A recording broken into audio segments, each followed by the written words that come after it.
We do have a few speakers who are coming in to show their support for this effort in MilCPL. Unfortunately, one of our key speakers that you would have seen on the program was sent out, had a loss in his family and is unable to make it. But we want to send our condolences to Congressman Takano and his family for their loss. And just let you know that Congressman Takano, who's the House Veterans Affairs chair, is highly supportive of this effort in California, wants to find ways, seek ways to support us in the field in this faculty-driven process to the benefit of our student veterans. So he sends his well wishes and his support, but he's unable to be here with us. The first speaker I'd like to introduce is a product of the California Community College system. A little shout out to the folks over at Long Beach City College. This gentleman from the Marine Corps, an enlisted Marine, went through Long Beach City College all the way to receive his doctorate at USC. Bloss has done amazing things in his career. Right now, he's actually on the board of governors for the California Community Colleges. So without further ado, Blas Villalobos, the floor is yours.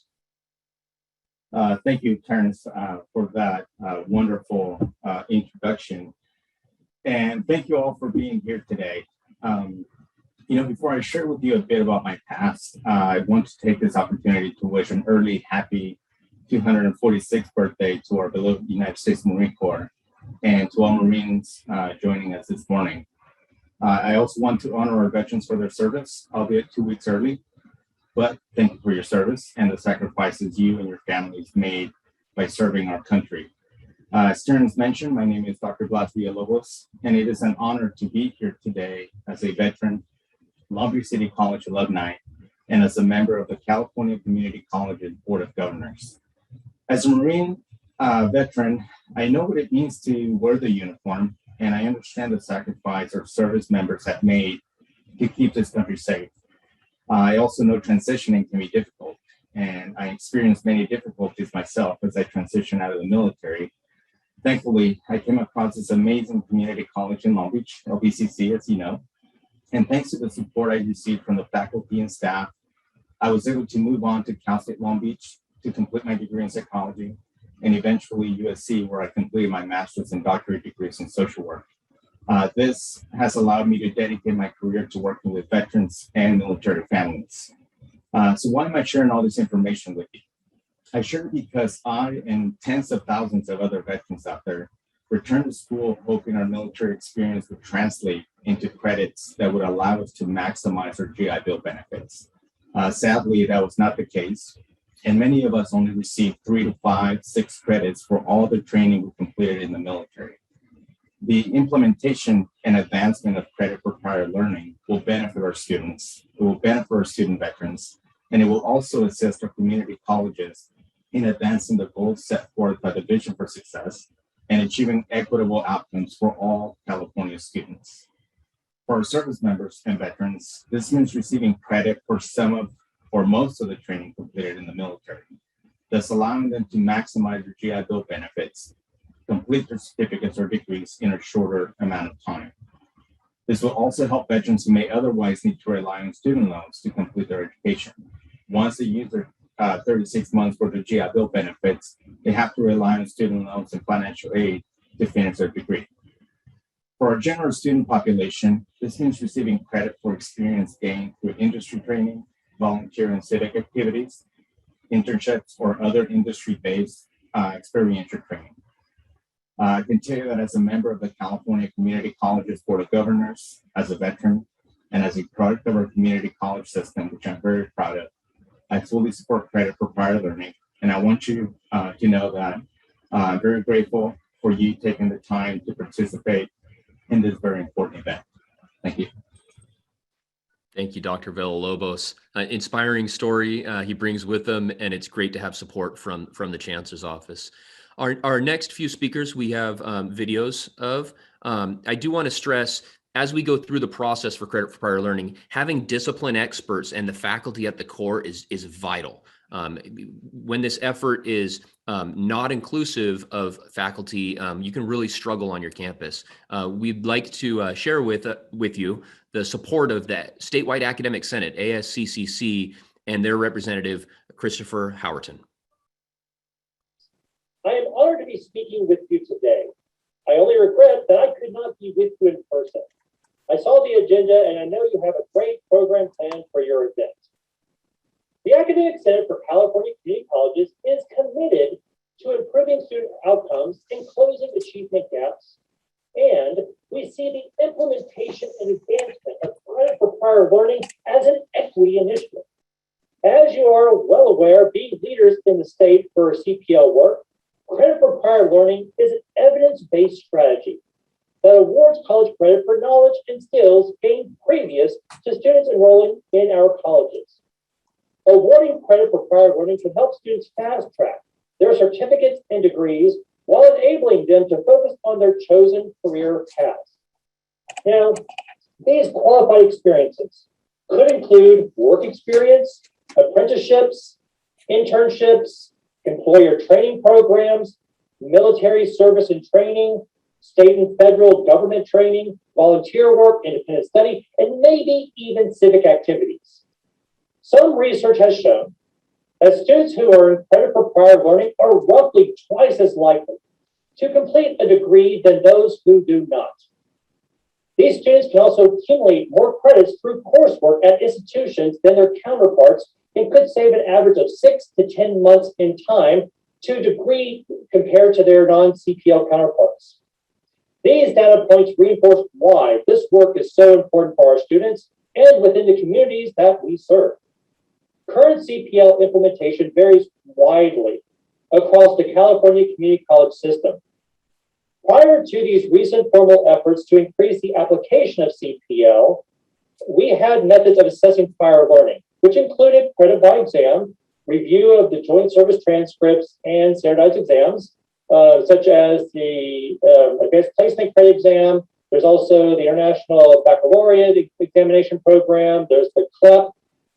So although these continue to be great opportunities for students and known assessments, 2 new bills in 2018 put a stronger spotlight on the need for all of us in the California Community College system to systematically strengthen credit for prior learning efforts locally.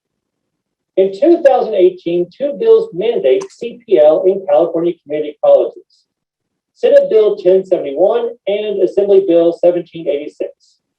Both of these bills were approved by the governor and filed in September of 2018. First, Senate Bill 1071 focused on awarding military and veterans who have an official joint service transcript course credit. This bill required that all community college districts by the end of last year, December of 2020, to have updated policy to be consistent with the policy developed by our chancellor's office and posted online. Second, Assembly Bill 1786 established an initiative to expand the use of course credit at the California community colleges for students with prior learning. Now, the Success Center for California Community Colleges findings and recommendations connect the expansion of credit for prior learning as a vision for success strategy, and ask colleges to consider the integration of CPL into guided pathways and encourage additional collaboration with our 4-year segment partners to ensure transfer of these credits. Now, earlier this year, the Chancellor's Office for California Community Colleges hosted a series of webinars to support credit for prior learning work.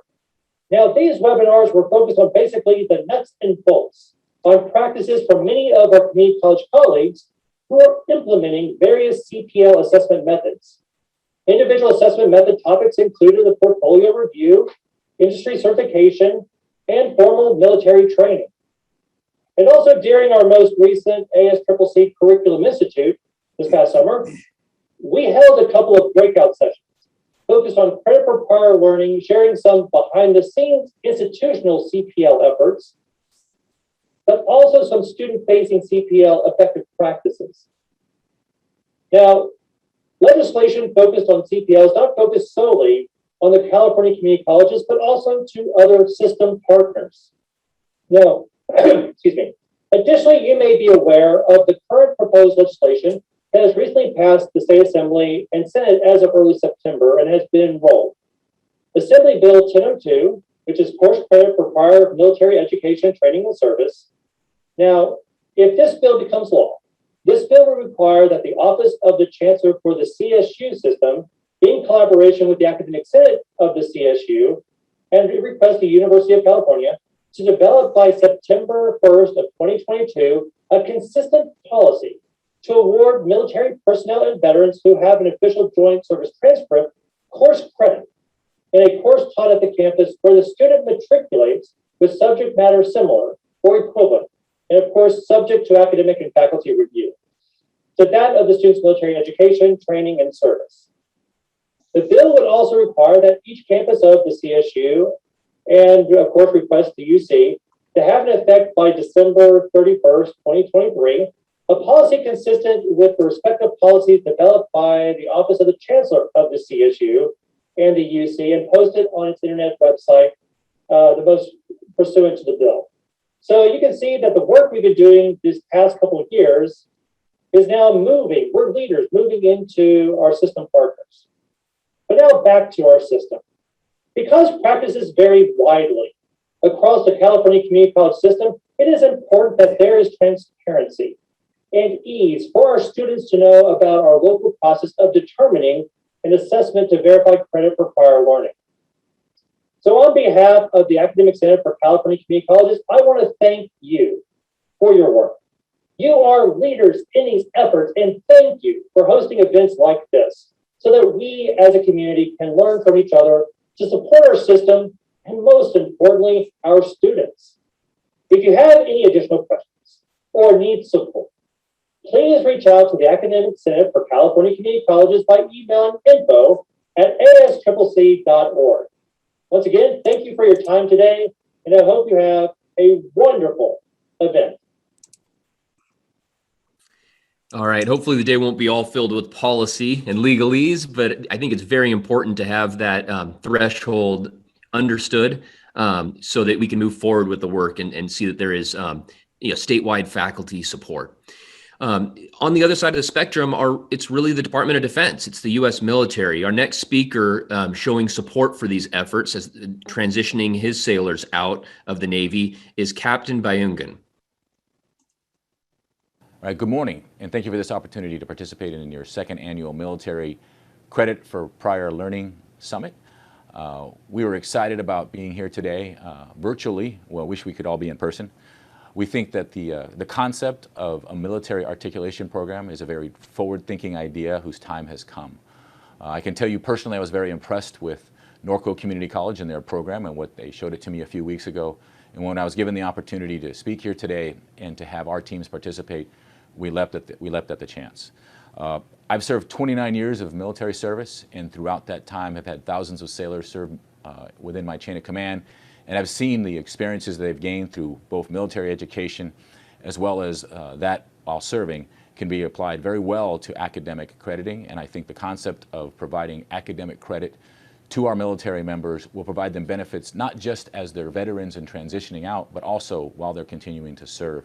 And I see this as a pathway to allow them to join California community colleges and four-year institutions in seeking their education benefits. We're also excited about the potential and the opportunity to partner with California community colleges and other four-year colleges in providing guided pathways for your students.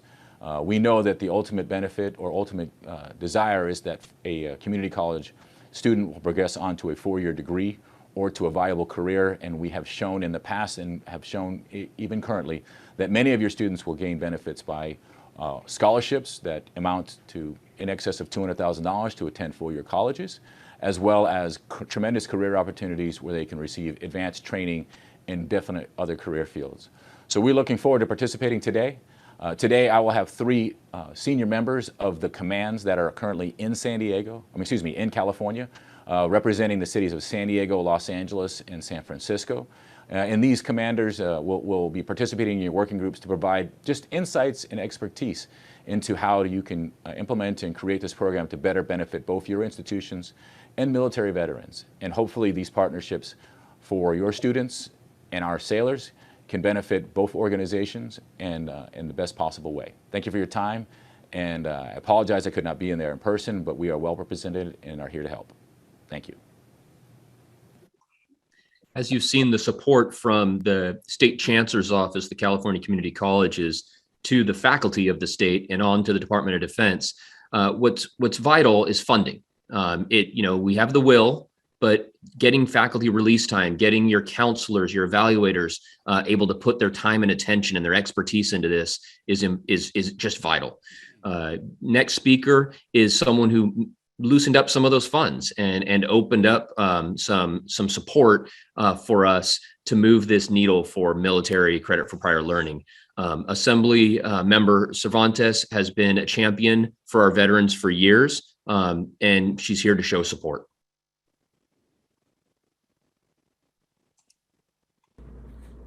Hello, everyone. I'm Assemblymember Sabrina Cervantes, proudly representing California's 60th Assembly District and Chair of the Assembly Select Committee on Veteran Employment and Education. I want to thank Norco College for putting together this virtual event today. And most importantly, I want to thank you all for being here. As you all may be aware, Riverside County is home to the third largest veteran population in our state. And as someone whose family has served in nearly every branch of our armed forces since World War II, I know the importance of serving those who have served. One of my top priorities in the state legislature has been ensuring that California veterans have the resources they need when they return home from service.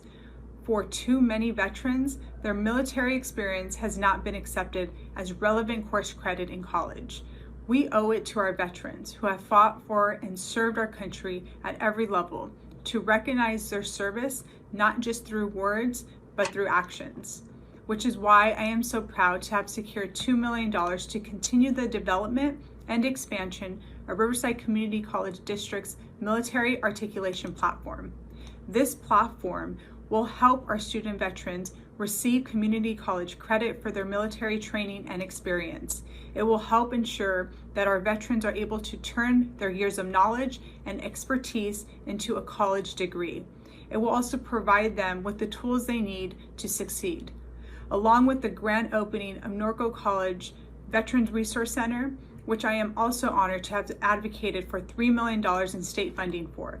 These projects are real, concrete commitments to serving those who have served, and they are an invaluable step to ensuring our veterans receive the credit they are due. To our veterans, you have contributed more to our nation than we can ever repay. Know that your hard work and sacrifice in defense of our freedom is deeply appreciated, and we will always be thankful for your sacrifices, and those will always be remembered. I am proud that the 60th Assembly District can call Norco College its own. And as Assembly member for this area, I will continue to fight to ensure that our veterans are recognized and never neglected. Thank you, and I hope you all enjoy your summit today. All right. So, what I want to point out there is the support from the state, but I highly recommend you stay tuned and stay on this training because you can find out how those supports can trickle down to your institution beyond just this professional development. We have some great opportunities for you that will be coming out today.